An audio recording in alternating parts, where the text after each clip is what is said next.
ఓం శ్రీ గణేశాయ నమః. శ్రీ జ్ఞానసరస్వత్యై నమః. శ్రీ గురుభ్యో నమః. శ్రీ మహాగాయత్రీమాత్రే నమః. శ్రీ మహాగాయత్రీమాత యూట్యూబ్ ఛానల్కు అందరికీ సాదర స్వాగతం. ఆహ్వానించువారు కాశీవజ్జల సుబ్రహ్మణ్య శర్మ, నిడదవోలు. మాఘపురాణము 2వ అధ్యాయము. శివుడు పార్వతికి మాఘమాస మహిమను చెప్పుట. వశిష్ఠుల వారు మార్కండేయ వృత్తాంతమును తెలిపిన తర్వాత దిలీపుడు మరలా ఇట్లు ప్రశ్నించెను. మహాముని, ఈ మాఘమాస మహత్యమును ఇంకనూ వినవలయుననడి కోరిక ఉదయించుచున్నది. కాన సెలవిండని ప్రార్థించగా వశిష్ఠ మహర్షి చెప్పసాగెను. మున్ను పార్వతీదేవికి శివుడును, నారదునకు బ్రహ్మయు మాఘమాస మహత్యమును గురించి చెప్పి ఉన్నారు. కాన శివుడు పార్వతికి చెప్పిన విధమును వివరించదను, వినుము. ఒకనాడు పరమశివుడు గణాలు సేవించుచు నానారత్వ విభూషితముకు కైలాస పర్వతమందలి మందారవృక్ష సమీపమున ఏకాంతముగా కూర్చుని ఉన్న సమయమున లోకజననీయకు పార్వతీదేవి వచ్చి భర్త పాదములకు నమస్కరించి, స్వామి, మీ వలన అనేక పుణ్య విషయములను తెలుసుకుంటుని. కానీ ప్రయాగక్షేత్ర మహత్యమును మాఘమాస మహత్యమును వినవలెనడి కోరిక ఉన్నది. కాన ఈ ఏకాంత సమయముందు ఆ క్షేత్ర మహిమను వివరింప ప్రార్థించుతున్న దానాన్ని వేడుకొనగా పార్వతీపతియగు శంకరుడు మందహాసముతో ఇట్లు వివరించెను. దేవి, నీ ఇష్టమును తప్పక తీర్చెదను, శ్రద్ధగా వినుము. సూర్యుడు మకర రాశి ఎందుండగా మాఘమాసమందు ప్రాతకాలమున ఏ మనుషుడు నదిలో స్నానము చేయును అతడు సకల పాతకముల నుండి విముక్తుడగును, జన్మాంతమందు మోక్షమును పొందు. అటులనే మాఘమాసములో సూర్యుడు మకర రాశి ఎందుండగా ప్రయాగక్షేత్రమందు ఏ నరుడు స్నానమాచరించును అతనికి వైకుంఠ ప్రాప్తి కలుగును. అంతియేకాక జీవనది ఉన్నను లేకున్నను కడకు గోపాదము మురుగునంత నీరు ఉన్న చోట కానీ తటాకమందు కానీ మాఘమాసములో చేసిన ప్రాతకాల స్నానము గొప్ప ఫలమునిచ్చుటయే కాక సమస్త పాపములను విడిపోవును. 2వ రోజు స్నానము చేసిన విష్ణులోకమునకు పోవును. 3వ నాటి స్నానము వలన విష్ణు సందర్శనము కలుగును. మాఘమాసమునందు ప్రయాగక్షేత్రమందు గల గంగానదిలో స్నానమాచరించిన ఎడల ఆ మనుషునకు మరుజన్మనున్నది ఉండదు. దేవి, మాఘమాస స్థాన ఫలం ఇంతింతాయని చెప్పజాలను. మాఘమాసమునందు భాస్కరుడు మకర రాశి ఎందుండగా ఏది అందుబాటులో ఉన్న అనగా నది కానీ చెరువు కానీ నుయ్యి కానీ కాలువలో కానీ ప్రాతకాలమున స్థానమాచరించి సూర్యభగవానుడకు నమస్కరించి తనకు తోచిన దానధర్మములు చేసి శివాలయమున కానీ విష్ణాలయమున కానీ దీపం వెలిగించి భక్తి శ్రద్ధలతో అర్చన చేసిన మానవునకు వచ్చు పుణ్యఫలము ఇంతింత కాదు. ఏ మానవుడైనను తన శరీరంలో శక్తి లేక నడువులేనటువంటి వాడు కనీసం బావి దగ్గరైనను స్నానమాచరించి శ్రీహరి దర్శనమును చేసినచో అతడి కష్టములు అనుభవించుచున్నను ఆ కష్టములు మేఘముల వలె విడిపోయి విముక్తుడగును. ఎవరైనను తెలిసి కానీ తెలియక కానీ మాఘమాసములో సూర్యుడు మకర రాశిలో ఉండగా నదీస్థానం ఆచరించిన అశ్వమేధ యాగము చేసినంత ఫలము దక్కును. కాక మాఘమాసమంతయు సాయం సమయమున మాఘపురాణము చదివి విష్ణు మందిరమున కానీ శివాలయమున కానీ ప్రాతకాలమున నదిలో స్నానము చేసి శ్రీమన్నారాయణుని పూజించి సాయంకాల సమయమున మాఘపురాణము చదివి విష్ణు మందిరమున కానీ శివాలయమున కానీ దీపం వెలిగించి ప్రసాదము సేవించిన ఎడల అతనికి తప్పక విష్ణులోక ప్రాప్తి కలుగును. పునర్జన్మ ఎన్నటికీ కలగదు. ఇటుల పురుషులేగాక స్త్రీలు కూడా ఆచరించవచ్చును. మరణానంతరమున రౌరవాది నరకబాధలు అనుభవించుట కంటే తాను బతుకున్నంతకాలము మాఘమాసమందు నదీస్థానము చేసి దానధర్మాది పుణ్యములను ఆచరించి వైకుంఠ ప్రాప్తి నొందుట శ్రేయస్కరము కదా. ఇదే మానవుడు మోక్షము పొందుటకు మార్గము. ఓ పార్వతి, ఏ మానవుడు మాఘమాసమును తృణీకరించునో అటివాడు అనుభవించు నరకబాధల గురించి వివరించెదను, సావధానముగా ఆలకింపు.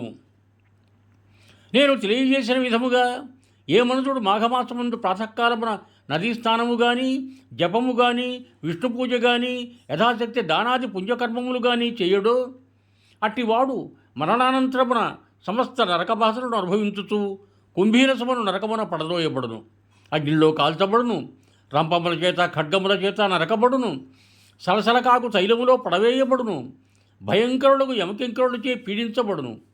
ఏ స్త్రీ వేకోజామున లేచి కాలకృత్యములను తీర్చుకొని నదికి పోయి స్నానము చేసి సూర్య నమస్కారము విష్ణు పూజ చేసి భర్త పాదములకు నమస్కరించి అత్తమామల సేవలు చేయును, అట్టి ఉత్తమ స్త్రీ 5వ తరముతో వర్ధిల్లి ఇహమందు పరమందును సర్వ సౌఖ్యములు అనుభవించును. ఇది ముమ్మాటికి నిజము. మాఘమాసమందు ఏ స్త్రీ అటుల చేయదో అట్టి స్త్రీ ముఖము చూచినంతనే సకల దోషములు కలుగుటయే కాక ఆమె పంది కుక్క జన్మలనెత్తి హీనస్థితి నొందును. మాఘమాస స్థానమునకు వయఃపరిమితి లేదు. బాలుడైనను యువకుడైనను వృద్ధుడైనను స్త్రీ అయినను బాలిక అయినను జవ్వని అయినను ఏ ఆశ్రమ వారైనను ఏ కులము వారైనను కూడా మాఘస్థానం ఆచరించవచ్చును. ఈ మాసమంతయు కడునిష్టతో ఉండిన కోటి యజ్ఞములు చేసినంత పుణ్యము కలుగును. ఇది అందరికీ శ్రేయోదాయకమైనది.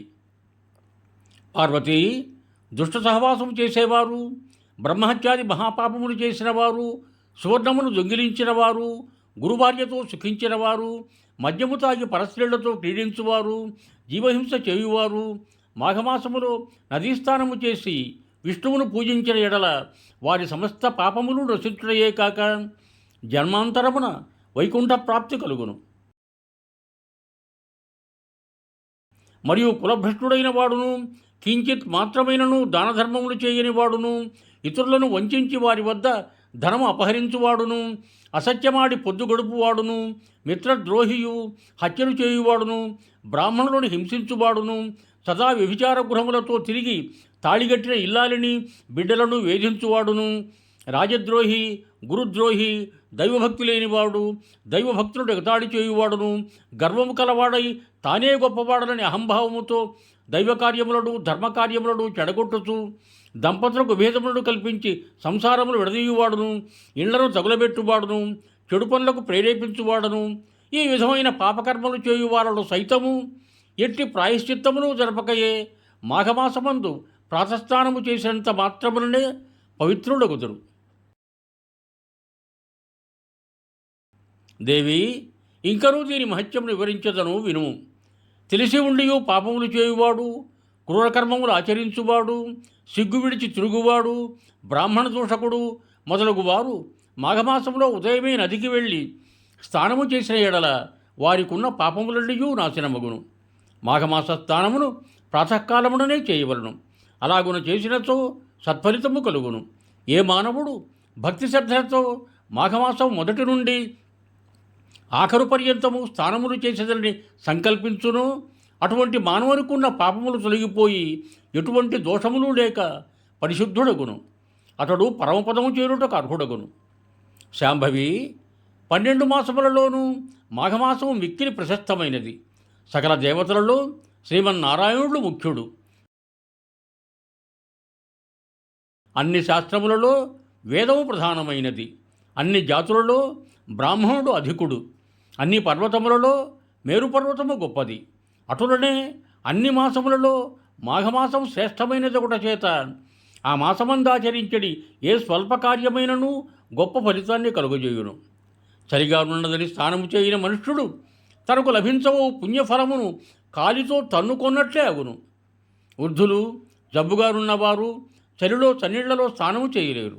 కాన అట్టి వారికి ఎండుకట్టెలు తెచ్చి అగ్ని రాజవేసి వారిని చలికాగరిచ్చి తరువాత స్నానము చేయించిన ఎడల ఆ స్నానఫలమును పొందగలరు.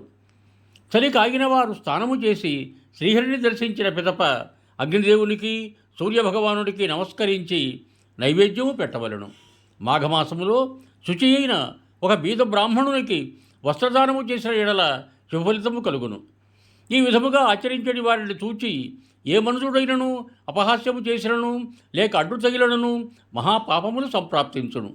మాఘమాసం ప్రారంభం కాగానే వృద్ధులకు తండ్రిని, తల్లిని, తన భార్యను లేక కుటుంబ సభ్యులందరినీ మాఘమాస స్థానం ఆచరించున్నట్ల ఏ మానవుడు చేయునో అతడికి మాఘమాస ఫలితము తప్పక కలుగును. ఆ విధముగానే బ్రాహ్మణునికి కానీ, వైశ్యునికి కానీ, క్షత్రియునికి కానీ, శూద్రునికి కానీ మాఘమాస స్థానమును చేయుమని చెప్పిన ఎడల వారు పుణ్యలోకమునకు పోవుటకు ఎట్టి అడ్డంకులు ఉండవు. మాఘమాస స్థానములు చేసిన వారిని కానీ, చేయలేని వారిని కానీ, ప్రోత్సహించు వారిని కానీ చూచి ఆక్షేపించి పరిహాసములాడు వారికి ఘోర నరకబాధలు కలుగుటయే కాక ఆయుక్షీణము, వంశక్షీణము కలిగి దరిద్రులగుదురు.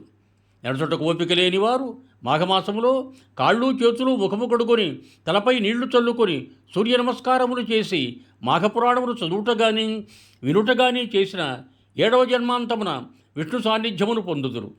పాపము దరిద్రము నశింపవలయునన్న మాఘమాస స్థానము కన్నా మరొక పుణ్యకార్యక్రమం ఏదీనూ లేదు.